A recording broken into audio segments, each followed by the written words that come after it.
میں ہوں سلمان رشید اور یہ ہے ایک مسافر کی دنیا۔ آج آپ کو پشاور کی ایک مونیومنٹ ایسی دکھاتا ہوں جو کہ عام طور پہ لوگ نہیں دیکھنے جاتے، کیونکہ ایک تو ذرا ہٹ کے ہے، جہاں باقی مونیومنٹس کا جھمگٹا ہے اس سے ذرا دور ہے، اور دوسرا شاید لوگوں کو پتہ بھی اس کے بارے میں نہیں ہے۔ یہ پشاور یونیورسٹی اور یونیورسٹی ٹاؤن کا جو علاقہ ہے اس سے یعنی ایک سائیڈ کے اوپر اگر آپ یونیورسٹی کے پیچھے سے ہو کے جائیں تو یونیورسٹی کا جو پیچھا ہے وہ تقریباً نارتھ ویسٹ بنتا ہے۔ وہاں پہ یہ ایک بڑھنے کا علاقہ ہے، اور کسی سے آپ پوچھ لیں بازار سے گزرتے ہوئے کہ جی ہم نے پلوسی پیران جانا ہے، تو آپ کو وہ بتا دیں گے کہ جی وہ ادھر سے آپ جائیں، اور پھر دور سے آپ کو یہ مونیومنٹ نظر آنی شروع ہو جاتی ہے۔ ویسے بتاتا چلوں کہ پلوسی پشتوں میں پھلائی کو کہتے ہیں، جسے ہم پنجابی میں پھلائی کہتے ہیں، جو کیکر کی ایک قسم ہے، اکیشیا موڈیسٹا، اس کو پشتوں میں اپنا پلوسی کہتے ہیں۔ تو ہو سکتا ہے کہ وہ کوئی پیر نے لگائی ہو یہاں پہ، کیونکہ یہ جو آپ مقبرہ دیکھ رہے ہیں یہ ایک پیر امام الدین صاحب کا ہے، اور یہ کوئی زیادہ قدیم نہیں ہے۔ بلڈنگ جب میں نے پہلی بار دیکھی تو کچھ گمان ہوا کہ شاید ارلی مغل پیریڈ کی ہے، یعنی اکبر کے لگ بھگ کی، لیکن یہ ہے جو تاریخ بنتی ہے نا، جو اندر کتبے پہ لکھی ہوئی ہے امام الدین صاحب کی، وہ 1650 ہے تاریخ وفات، اور کوئی زیادہ عمر بھی نہیں پائی، 40 سال کے اندر فوت۔ 1610 میں پیدا ہوئے اور 1650 میں دنیا سے پردہ کر لیا، اولا کر لیا، جنہوں اسی پنجابی چ آخدے ہیں۔ تو اپنی زندگی میں ان کو پیر مانا جاتا تھا، اور ان کے والد جو تھے وہ بھی پیر مانے جاتے تھے۔ تو تھے ویسے پختون لوگوں نے ہمیں بتایا کہ یہ ان کا قبیلہ جو تھا وہ خلیل تھا پختونوں کے اندر۔ اچھا، اگر آپ قبر کے اندر جائیں تو وہاں کافی ساری قبریں ہیں مقبرے کے اندر، اور امام الدین صاحب کی تو قبر ہے ہی ہے جو کہ سب سے زیادہ نمایاں ہے، اس کے علاوہ بہت ساری اور بھی قبریں ہیں، تو پتہ نہیں کون کون دفن ہے وہ میں نے تو اتنا غور نہیں کیا، میں تو صرف اس کے آرکیٹیکچر کے اوپر ہی وہ کر رہا تھا، اور اس میں بھی دھوکہ کھا گیا کہ بنا 1650 میں اسے 100 سال پہلے کا سمجھ رہا تھا۔ بہرحال اس کے ساتھ ایک عمارت اور بڑی دلچسپ ہے، اور وہ اگر آپ اس تصویر میں غور کریں تو پیچھے سیدھے ہاتھ پہ آپ کو اس کے گنبد بھی دکھ رہے ہیں۔ یہ ایک مسجد ہے جو کہ اس میں پیڑوں میں ڈھکی ہوئی ہے، اور اس کو فوٹوگراف کرنا ذرا مشکل ہے۔ ایک طرف سے آپ دیکھیں تو پیڑ ہی پیڑ ہیں، گنبد تھوڑے سے نظر آتے ہیں، اور اگر آپ سامنے سے دیکھیں تو بھی اتنے پیڑ ہیں کہ آپ تصویر ذرا مشکل سے ہی اس کی کھینچ پاتے ہیں۔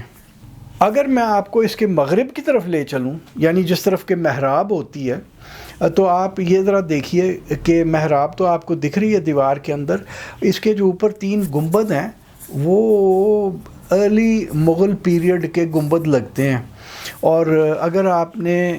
وہ جو ایودھیا میں بابری مسجد تھی اس کے اوپر کبھی غور کیا تو یہ گنبد کچھ اس سے ملتے جلتے ہیں، ان کا وہ جو سائز ہے، جو حجم ہے، اور جو بناوٹ ہے وہ ان گنبدوں جیسی لگتی ہے، جس کے اوپر مجھے کچھ شک ہوا کہ یہ اسی زمانے کی ہے۔ اچھا، اب یہاں یہ صرف یہ 2 عمارتیں نہیں ہیں، یہاں پہ ایسا لگتا ہے کہ یہ گزرگاہ تھی، یعنی گرینڈ ٹرنک روڈ تو اب ذرا سا ہٹ کے پرے چلی گئی نا، پہلے زمانے میں یہیں سے گزرتی ہوگی، اور کیونکہ یہاں ایک یہ آپ تجل جو آپ دیکھ رہے ہیں، والٹڈ روف چھت والی جو ایک عمارت ہے، اس کو بھی تالا پڑا ہوا تھا، اور یہ ہم نہیں دیکھ سکے اندر اس کے کیا ہے۔ 2-3 دفعہ میں گیا لیکن ہر بار یہ تالا ہوتا تھا، پتہ نہیں تھا چابی کس کے پاس ہے۔ یہ جو مسجد ہے اندر سے میں آپ کو دکھا دوں، کیونکہ یہ ایسے مونیومنٹس ہیں جو کہ پتہ نہیں دیکھ بھال تو کوئی نہیں ہے، آپ دیکھ لیجئے کہ اندر ہلکی ہلکی دراڑیں بھی پڑ گئی ہیں ڈاٹھوں کے بیچ، اور پھر ہوگا یہ کہ پتہ نہیں کسی دن گر جائے گی، یا یہ ہوگا کہ کوئی ان پڑھ لوگ آ کے اس کو سیمنٹ پلاسٹر کر دیں گے اور بچانے کے لیے، اور ستیہ ناش مار دیں گے. تو ایک تو اس کے فریسکوز بڑے نایاب ہیں پرانے ہونے کی وجہ سے. جہاں تک میرا اندازہ ہے یہ ان کی کوئی ٹچنگ وغیرہ نہیں ہوئی. اور مسجد کے 3 گنبد ہیں، تو 3 پریئر چیمبرز ہوئے نا. ایک مین ہال ہے، اس کے سائڈ پہ دونوں طرف آپ کو ان تصویروں سے، یہ پہلی تصویر میں آپ دیکھ لیجئے کہ ایک طرف کو ہم دیکھ رہے ہیں تو ایک سائڈ کا جو چھوٹا پریئر چیمبر ہے وہ آپ کو دکھ رہا ہے، اور اگر آپ دوسری تصویر میں دیکھیں تو دوسری طرف کا آپ کو دکھ رہا ہے. اور یہ ہمارے دوست ولی اللہ ہیں جو کہ آرکیالوجی ڈپارٹمنٹ میں کام کرتے ہیں، نوجوان آرکیالوجسٹ ہے اور بڑی پرومس ہے جوان میں، آگے جائے گا، اب دیکھ لیجئے گا. تو وہاں میں اپنا کام کر رہا تھا تو ولی اللہ نے کہا چلو لگے ہاتھوں میں قرآن پڑھ لوں تھوڑا سا. تو میرے سے رہا نہ گیا، میں نے یہ تصویریں کھینچ لیں 2-4 ولی اللہ کی. جہاں تک مجھے پتہ ہے جو ڈپارٹمنٹ آف آرکیالوجی ہے انہوں نے اس کے اوپر کوئی خاص کام نہیں کیا، اور کوئی ایسی تحقیق بھی نہیں ہے کہ کسی آرکیالوجسٹ یا آرکیٹیکٹ نے، آرکیٹیکچرل ہسٹورین نے طے کیا ہو کہ جی یہ مسجد اصل میں کب بنی تھی. میرا اندازہ تو یہی ہے کہ 1550 60 70 کے اندر کہیں یہ بنی. میں ڈوم سے ہی حساب لگا سکتا ہوں، مزید تو میرے پاس اور کچھ نہیں ہے. اور دوسرا یہ کہ جو اس کے اندر جہاں پہ ڈوم جو ہے وہ اسکوائر بلڈنگ سے 8 سائیڈڈ ہوتا ہے، وہ سکوینچز جو ہوتے ہیں، جو آپ کو ایک اس تصویر میں سکوینچ نظر بھی آ رہا ہے کپ شیپڈ،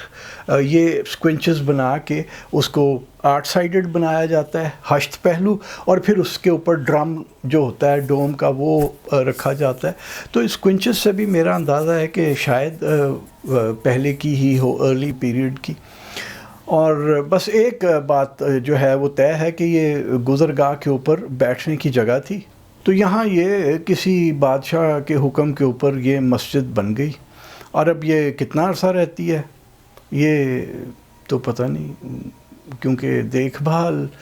ذرا کم ہے. اور یہ بھی غنیمت ہے کہ دیکھ بھال کم ہے، ورنہ پلستر ہو چکے ہوتے اس کے اوپر سیمنٹ کے، اور اس کے سارے وہ بگاڑ دیے ہوتے. کیونکہ میں بہت ساری مسجدیں دیکھ چکا ہوں یا پرانی عمارتیں دیکھ چکا ہوں جن کو سیمنٹ پلاسٹر کر کے فنا فی الفور کر دیا گیا. تو آج آپ کو صرف یہ ایک مسجد اور ایک 17ویں صدی کا مقبرہ دکھانے کا مقصد تھا، جو کہ عام لوگ شاید نہیں دیکھنے جاتے.